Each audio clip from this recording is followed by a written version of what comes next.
नमस्कार दोस्तों, मैं हूं विनय और आप देख रहे हैं अप टू डेट में आपका स्वागत है। आई होप आप सब लोग ठीक होंगे। दोस्तों, इस वीडियो में हम बात करेंगे एलओसी, एलएसी और आईबी के बारे में। दोस्तों, भारत को आज़ाद हुए 75 साल होने जा रहे हैं, लेकिन आज तक भारत का कुछ देशों के साथ सीमा का जो स्पष्ट निर्धारण है वो नहीं हो सका है। खास करके पाकिस्तान और चीन के साथ सीमा को अस्पष्ट के कारण भारत का पाकिस्तान और चीन के सैनिकों के साथ समय समय पर झड़पें होती रहती हैं और दोनों देशों के साथ सीमा विवाद को लेकर से युद्ध भी लड़ चुका है।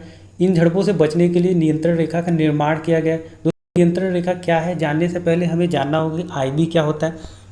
आईबी दोस्तों, आईबी को हम लोग इंटरनेशनल बॉर्डर बोलते हैं, हिंदी में इसे अंतर्राष्ट्रीय सीमा कहते हैं।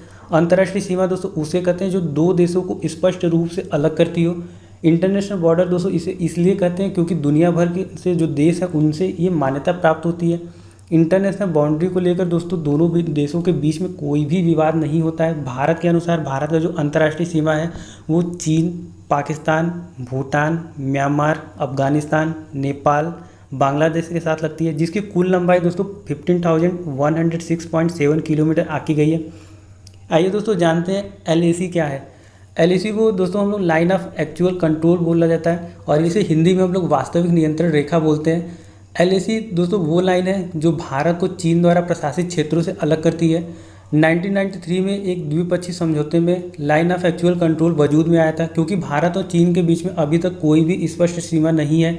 दोनों देशों का अपना अपना अलग अलग दावा है बाउंड्री को लेकर। एलएसी दोस्तों मुख्य रूप से भारत द्वारा प्रशासित क्षेत्र और चीन द्वारा प्रशासित क्षेत्र दोनों को अलग करती है। भारत और चीन दोनों की आर्मी के द्वारा इस सीमा पे 50 से 100 किलोमीटर की गैप मेंटेन करके यहाँ पे पेट्रोलिंग की जाती है। दोस्तों, एलएसी को लेकर दोनों देशों का अपना अपना दावा है। यहाँ पे चीन की सरकार है वो एलएसी को लगभग 2000 किलोमीटर के आसपास लंबा मानती है। वहीं भारत सरकार का मानना है कि एलएसी 3488 किलोमीटर लंबा है। इस पिक्चर में आपको एलएसी को समझने में आसानी होगा। जो रेड लाइन में आप देख रहे हैं वो एलएसी को दिखाया गया है जो भारत और चीन के प्रशासित क्षेत्रों को अलग करती है। वहीं येलो कलर में जो एरिया आप देख रहे हैं वो दोनों देशों द्वारा अपना बताया जाने वाला वो क्षेत्र है जो जिसपे दोनों देशों का अपना अपना दावा है। दोस्तों, अरुणाचल प्रदेश भारत का एक अभिन्न राज्य है और यहाँ पर भारत के संवैधानिक तरीके से एक राज्य सरकार भी काम करती है। लेकिन दोस्तों इस क्षेत्र को चीन दक्षिणी तिब्बत मानती है। पहले तो केवल ये तवांग जो रीजन है अरुणाचल प्रदेश है उसको ये तिब्बत का हिस्सा बताते थे, लेकिन आज के डेट में चीन पूरे अरुणाचल प्रदेश पर अपना दावा बोलती है। वहीं हम बात करें अक्साई चीन का, तो ये भारत का वह क्षेत्र है जिस पर चीन ने 1962 की लड़ाई के बाद अवैध रूप से कब्जा कर लिया था और आज अक्साई चीन को चीन तिब्बत और सिंजियान का अपना हिस्सा बताता है। वहीं भारत का मानना है कि ये क्षेत्र लद्दाख का हिस्सा है जिस पर चीन ने अवैध रूप से कब्जा किया है 1962 से। एलएसी को दोस्तों 3 सेक्टर में बांटा गया है। आइए जानते हैं कि वो 3 सेक्टर कौन कौन से हैं। इसमें से पहला है दोस्तों ईस्टर्न सेक्टर, जिनमें अरुणाचल प्रदेश और सिक्किम से लगे सीमा शामिल है, और दूसरा है मिडिल सेक्टर जिसमें उत्तराखंड, हिमाचल प्रदेश का सीमा क्षेत्र आता है, और तीसरा दोस्तों है वेस्टर्न सेक्टर जिसमें यूनियन टेरिटरी लद्दाख का सीमा क्षेत्र आता है। दोस्तों चलिए जानते हैं एलओसी क्या है। एलएसी की तरह ही भारत और पाकिस्तान के मध्य एलओसी है। दोस्तों एलओसी को हम लोग लाइन ऑफ कंट्रोल बोलते हैं और हिंदी में इसे नियंत्रण रेखा बोला जाता है।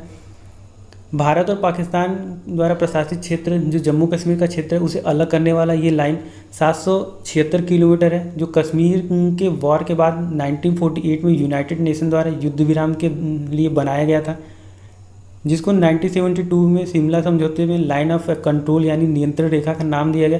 एलओसी दोस्तों भारत के द्वारा प्रशासित कश्मीर और केंद्र शासित प्रदेश लद्दाख को 2 भागों में बांटती है।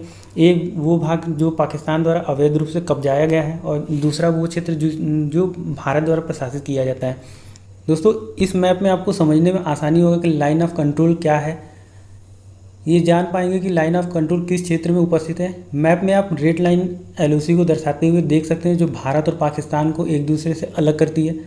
दोस्तों ये था हमारा एलएसी, एलओसी और इंटरनेशनल बाउंड्री। आई होप इस वीडियो को देखने के बाद आपको एलएसी, एलओसी को समझने में मदद मिली होगी। यदि ये वीडियो आपको अच्छा लगा हो तो अपने दोस्तों के साथ शेयर करिए और लाइक भी करिए, और आप चैनल पर पहली बार आए तो don't forget to subscribe. Thanks for watching. God bless you all.